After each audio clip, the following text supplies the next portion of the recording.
দেখতে পাচ্ছ এই ব্যক্তিটাকে কিসের জন্য আছে জানো?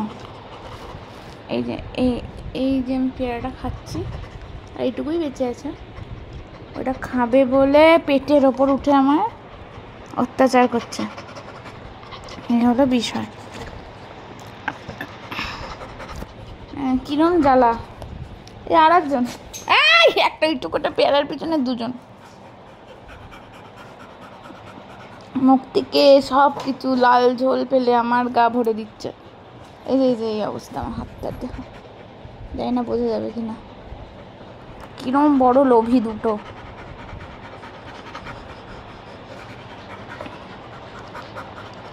কার কার বাড়িতে এরকম পেয়ারা খাওয়া দুটো লোভী বাচ্চা আছে?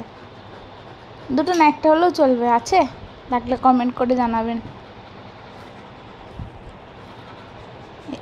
এটা ছোট কিন্তু এটা বড় ছেঁচা, আর এটা বড় কিন্তু এটা তো ছোট, অতটা করে না, লাল ঠল ফেলে দিয়েছে গায়ে।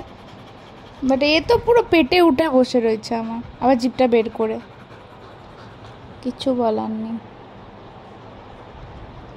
কমেন্ট করে জানাবেন কার বাড়িতে এরকম হয়।